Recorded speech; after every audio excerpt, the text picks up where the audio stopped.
And welcome to Crime Time. This is Crime Time Podcast, episode 68. I'm Dr. Steve Albrecht, and I'm joining you from Springfield, Missouri.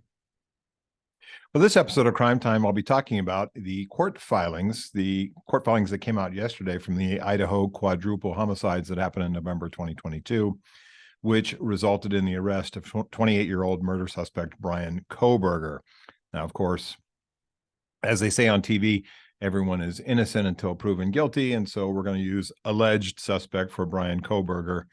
But if we look at the court filings, things are pretty grim, and the amount of evidence it seems like the Moscow, Idaho Police Department has against him seems pretty compelling to me. When you look at this filing, it's called Exhibit A, statement of Brett Payne, who is a corporal in the Moscow, Idaho Police Department. You can get it online. It just came out yesterday as we look at taping this in January. It came out yesterday in January 5th, so you can get it online. And it's been all over social media.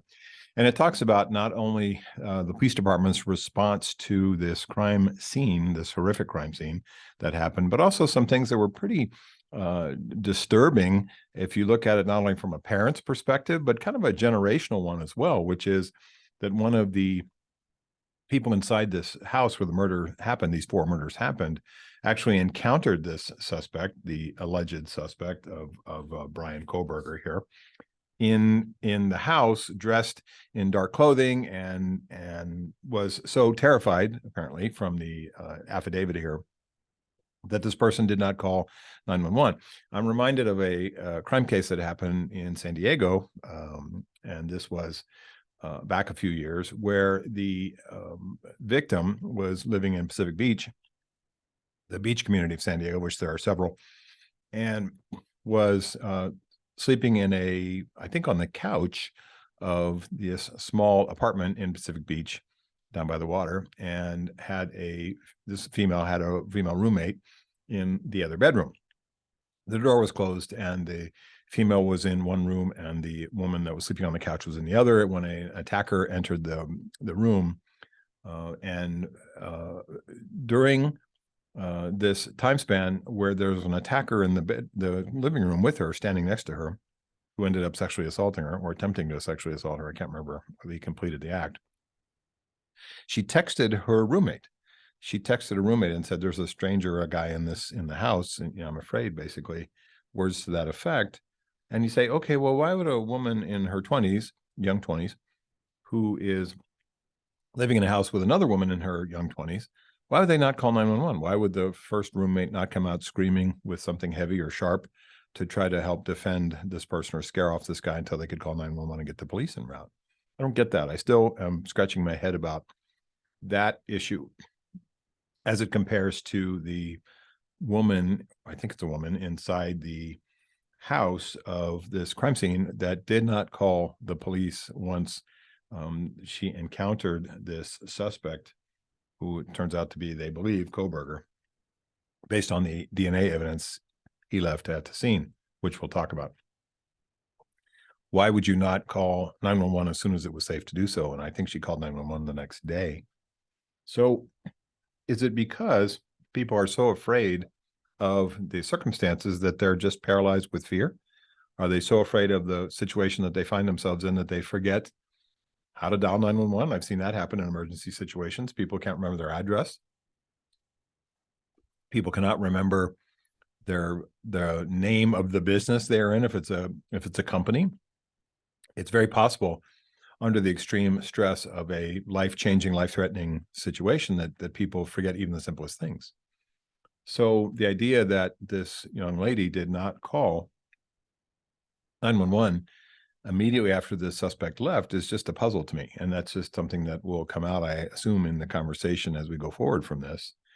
When you look at the affidavit here, the police department in Moscow, Idaho, took a fair amount of grief, I believe, from especially social media, quote, experts and the mainstream media about their investigative approach to this case by saying, why did it take 6 weeks to get this guy in custody? And you're working with the FBI, and why don't you have this guy locked up already? How is it possible this person is still roaming the streets? Well, certainly if you watch a lot of TV and you look at CSI and all these other shows where it's easy to figure out who the bad guy is within a 45-minute range, not counting the commercials for these TV shows, people have an expectation, which is oftentimes built into people who sit on juries, about the solvability of these cases as somehow being easy to do.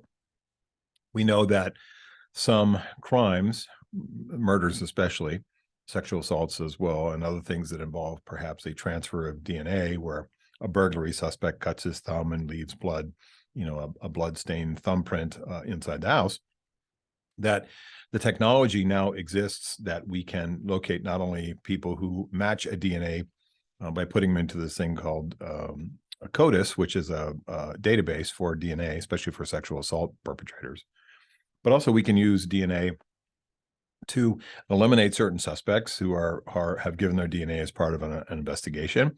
We can connect a perpetrator to familial DNA, as may have happened in this case in Idaho as well.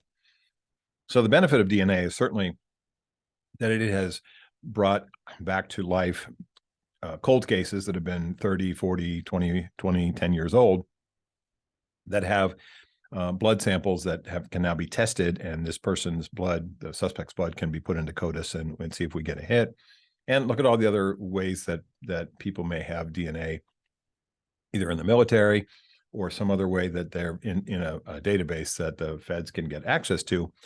It makes it easier to certainly catch these people. And sometimes, even if they're not in CODIS, especially sexual assault perpetrators, we can use DNA to find out who they may be related to and then go backwards from there.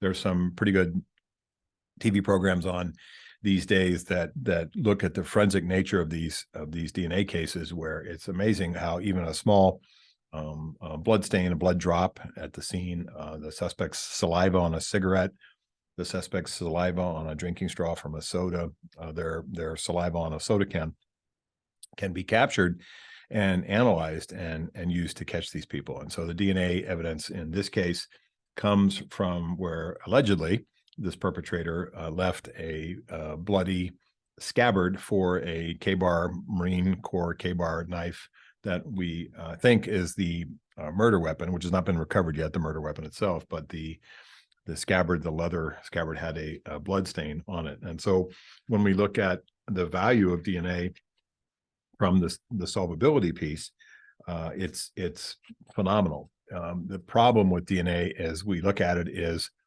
it's not always available in cold cases. It's sometimes the DNA sample is no longer testable. So let's look at the affidavit here, and this is on page 2 of the affidavit. This is the corporal speaking that wrote this, Corporal Payne, P-A-Y-N-E. He said, "As I entered this bedroom, I could see 2 females in the single bed in the room. Both Gonzalez and Mogan were deceased with visible stab wounds. I later noticed what appeared to be a tan leather knife sheath laying on the bed next to Mogan's right side when viewed from the door. The sheath was later processed and had K-bar, USMC, and the USMC Marine Corps Eagle, Globe, and Anchor insignia stamped on the outside of it. The Idaho State Lab later located a single source of male DNA, the suspect profile, left on the button snap of the knife sheath." So this case will really boil down to several things. One, can we put this perpetrator inside the house? Can we put this perpetrator attached to what is the scabbard or the sheath for the knife, which the suspect certainly probably got rid of? Now, it's possible that they found it based on doing the search warrant at his college home and also his home in Pennsylvania. But so far, what we have is his DNA from the crime scene. And one of the issues that we look at in these types of cases certainly is that stabbing not only is a closeness or proximity crime, you have to be close to do it. We're not using harpoons or spears or sharp objects from throwing stars or knives or that type of thing. It's not the circus, right? People use proximity weapons. A stabbing is a proximity weapon as opposed to a firearm, which you could shoot someone from a quarter mile away. So there is a good likelihood that the perpetrator's blood may mix with the crime scene. The perpetrator may get the victim's blood on his clothing, or shoes, as has happened in this case as well. We have a bloody footprint from a type of a shoe that looks like a surfer shoe, or what they call a Vans type surfer shoe, the brand name. So this connection and cross contamination between victim and suspect is much more likely, obviously, in stabbing cases. So when we look at the crime scene itself, one of the things I used to do in my teaching, I taught criminal profiling for National University in San Diego, is the organized versus disorganized perpetrator. And the organized perpetrator oftentimes brings the weapon to the scene. He will use it at the scene and remove it from the scene. And the organized perpetrator will not create a neat crime scene, but organized perpetrators tend to cover their tracks better. They tend to be more cognizant of things like DNA and fingerprints and footprints and things like that. The organized perpetrator may have a motive which is not necessarily connected to severe mental illness, command hallucination, schizophrenia, things like that. The organized perpetrator may have a reason for his crimes. We've seen this when prostitution murders. They use what are called mission oriented homicides, which is this person's on a mission to rid prostitution from the face of the earth. That's why he kills prostitutes. Sometimes we see this in cases where a perpetrator is in the healthcare field and will poison or suffocate victims. He's on a mission, or she, these nurses or nurses' aides, things like that, are on a mission to relieve people's suffering. So we've seen that in cases where people are poisoned with drugs, poisoned with narcotics, or smothered in hospitals and in care facilities. So that's kind of an organized perpetrator, which is they have a clear motive. They have a clear process that they've thought about. They may bring a kit with them. This is certainly true with sexual assault perpetrators. They'll bring a kit which involves ropes or handcuffs or binding material or gags. They may bring condoms. They may bring things that bleach that allows them to cover up their whatever transfer of bodily fluids. They may order the victim to take a shower or wash. There's lots of things that the organized perpetrator does. The FBI talks about organized versus disorganized in pretty detailed ways, and you can see these types of conversations online, especially in FBI materials. The disorganized perpetrator, by contrast, will oftentimes use a weapon that he secures or finds at the scene. So a disorganized perpetrator who is a burglar who decides to stab the homeowner to death will use a knife from the homeowner's kitchen. They will not typically bring a rape kit or any type of paraphernalia used to do their sex crimes. They'll use whatever is nearby or handy to them inside the victim's house.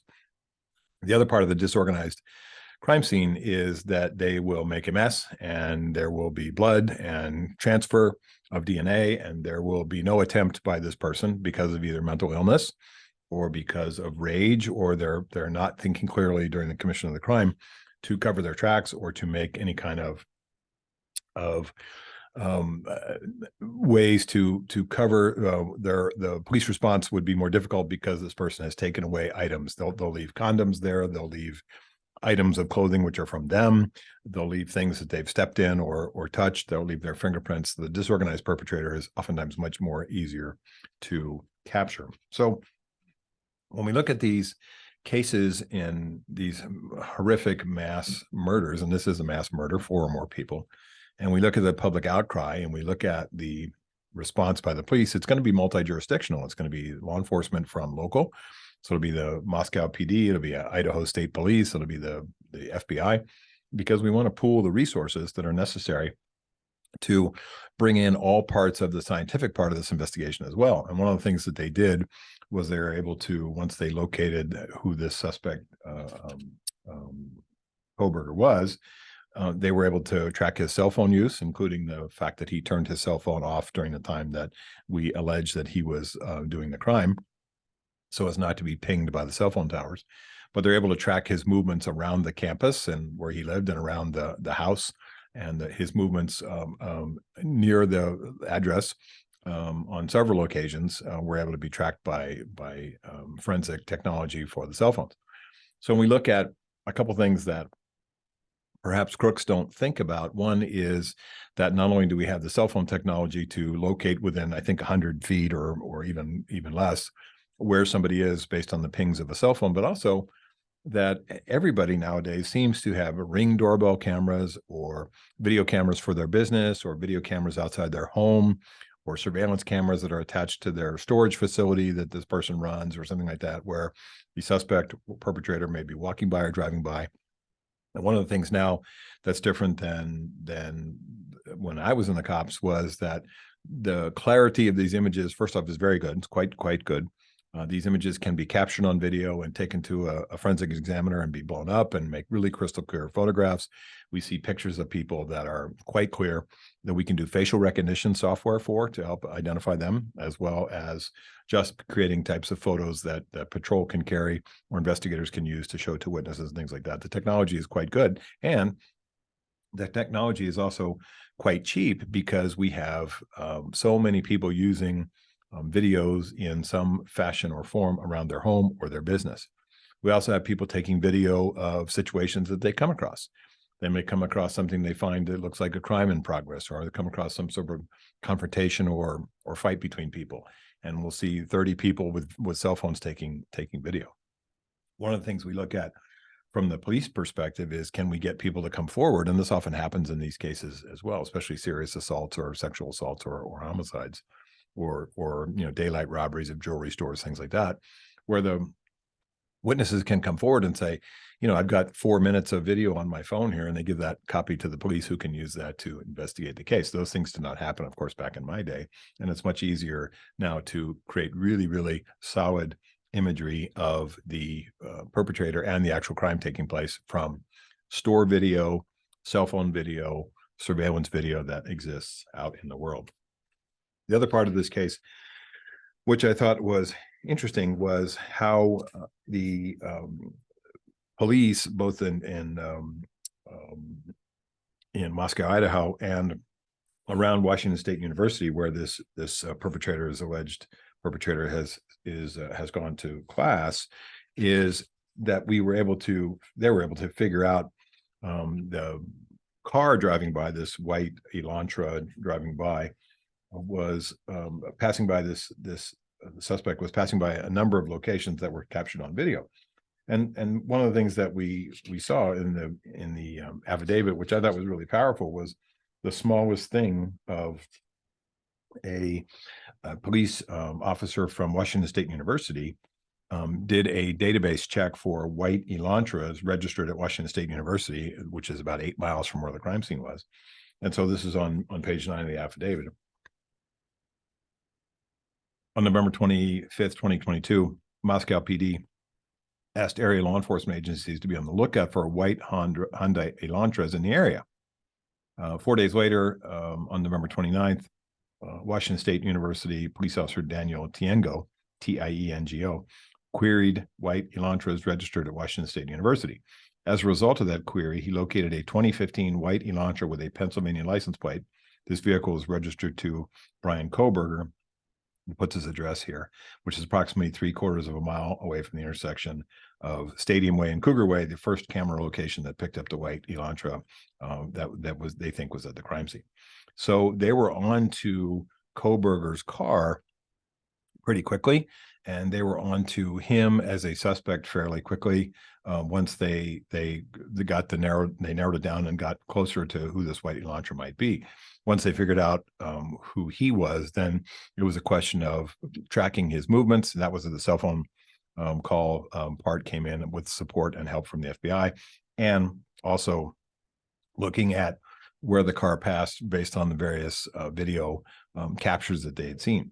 So Washington State cop has the wherewithal to run all the Elantras that he believed were registered at his campus, which was close by. And lo and behold, they discover the suspect that way. Now think about how you would register your car at Washington State University. You probably got to get a parking permit.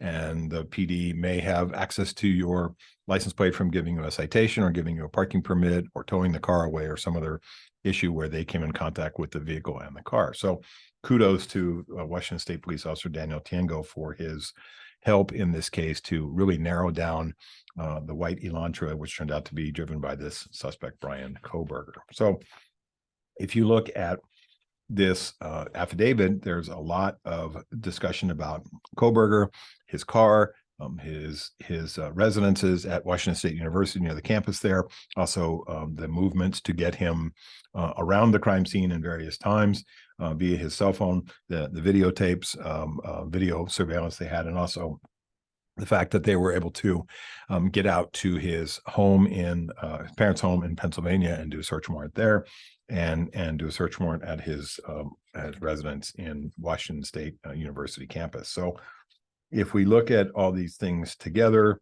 and we see that they've got a lot of more than just circumstantial evidence. They have DNA, they have video, they have a witness who puts him at the scene, at least identified him as a white male of a certain height and weight at the scene. They have the car. So you know that they've gone through everything in terms of these search warrants very carefully to see what he has left or revealed at the crime scene. And when I look at him, and here on page 13, they're talking about the FBI's help with something called the CAST team, or Cellular Analysis Survey Team, CAST. CAST team is the ones that helped pinpoint and trilocate the cell phone with his movements. So when you look at the totality of these things, and the reason they were able to get out to Pennsylvania and find him and arrest him and bring him back to Idaho, it's looking pretty damning in terms of what they have and what his defense attorney is going to have to identify. So it says here on the last pages here, on the last page 18 of the affidavit, on December 27th, Pennsylvania agents recovered the trash from the Kohberger family residence located in Albrechtsville, Pennsylvania. That evidence was sent to the Idaho State Lab for testing.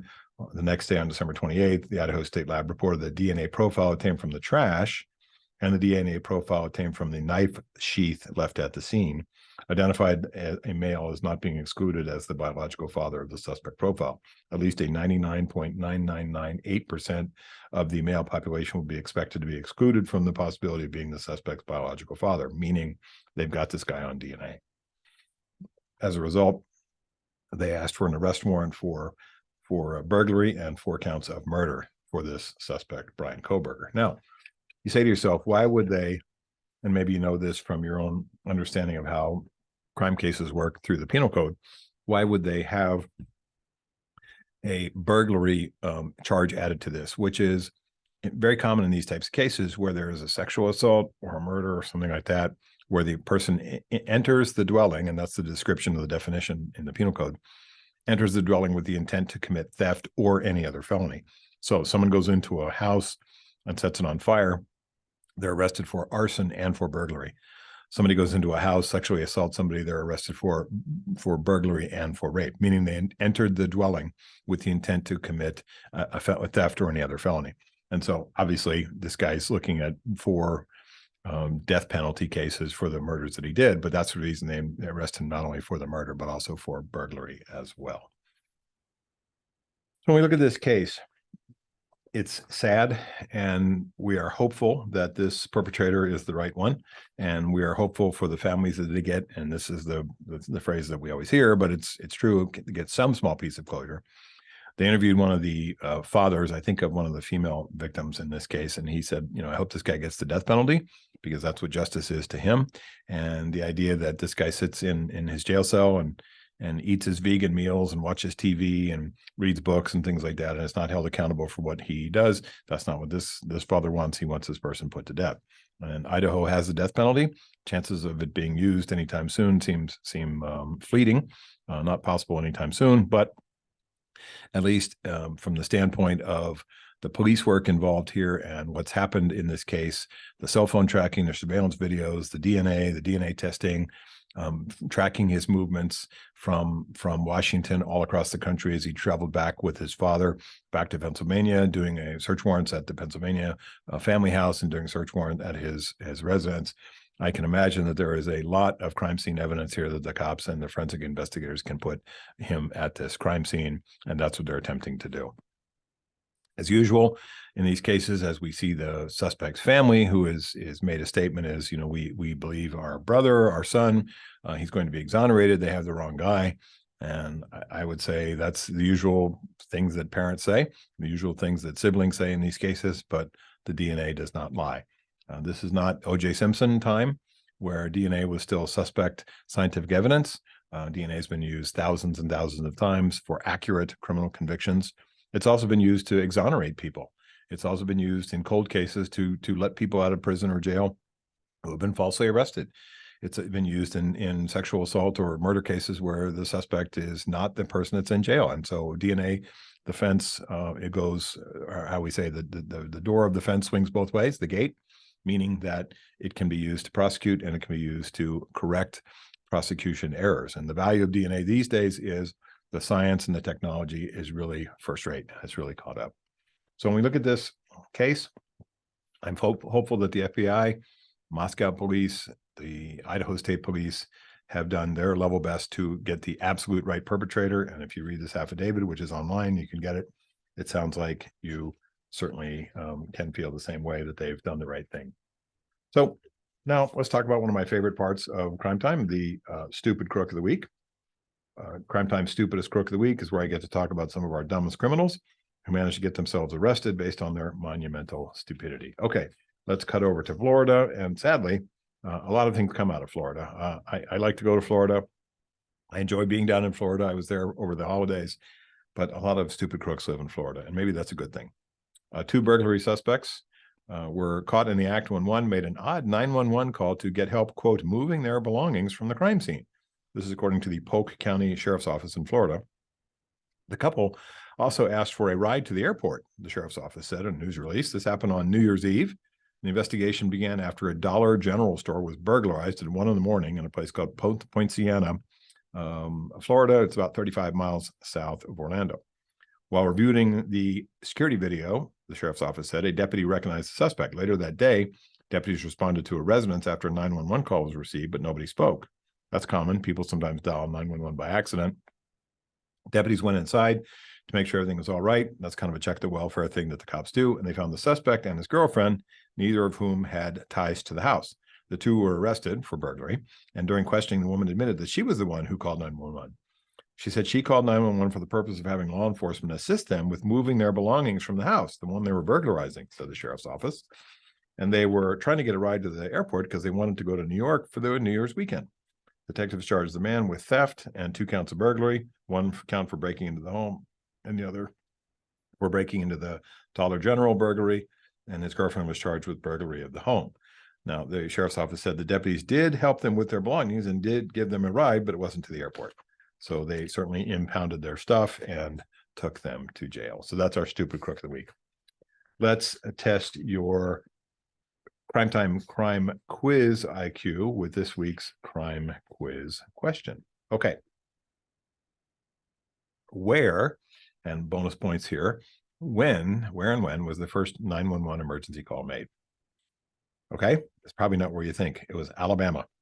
The first 911 emergency services telephone call was made from the office of the mayor in Haleyville, Alabama, on February 16th, 1968.